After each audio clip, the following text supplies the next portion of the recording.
আসসালামু আলাইকুম গাইস, আপনারা সকলে কেমন আছেন? আলহামদুলিল্লাহ আমি ভালো আছি। তো জুম্মার নামাজের পরে মসজিদ থেকে বের হলাম। মসজিদে অনেক লোক হয়েছিল। তো নামাজ শেষ, আমি একটু বাজারের দিকে যাব। বাজারে যাইতে হইলে আমার রাস্তা পার হতে হবে। তো আমি এখন রাস্তা পার হব। দুই দিক দিয়ে গাড়ি যাওয়া আসা করতেছে। তো অবশেষে বাজারে আসলাম।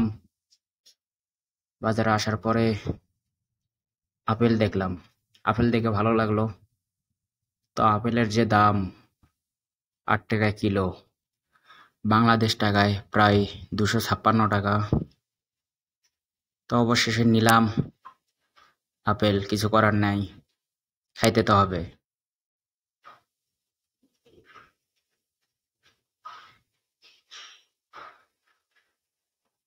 তারপরে বাজারের দিকে ঢুকলাম। বাজারে অনেক লোক।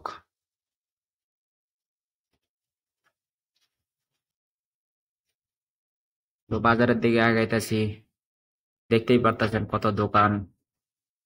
তারপরে দেশি মুরগি দেখলাম। দেশি মুরগি দেখে ভালোই লাগলো, নিতে মন চাইলো। দেশ- তারপরে দেশি বড়ই, এই 1 কেজি বড়ই 300 টাকা। আবার তরমুজের দোকানে আসলাম, দেখতেই পারতেছেন। বাজার শেষ। বাজার থেকে এখন রওনা দিব বাসার দিকে। আসলাম খেজুরের বাগানে। খেজুরের বাগান দেখে অনেক ভালো লাগতেছে। তবে খেজুরের বাগানের যে অবস্থা, যাওয়ার রাস্তা নাই, এত পরিমাণ ঘাস হয়েছে। তো কি করার, বাসার যাইতেই হবে। তারপরে খেজুরের ডাল দেখলাম। খেজুরের ডাল দেখে বাসায় নিতে মন চাইলো। তো কি করব, আর নিলাম না। সৌদি আরবে আছি, প্রয়োজন নাই।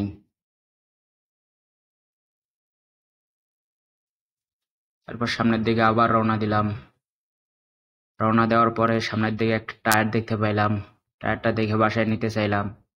তো বাসায় নিয়ে কি করব, এটা সৌদি আরব, কোনো জায়গায় বিক্রিও করতে পারবো না। তো থাক, বাসায় চলে যাই।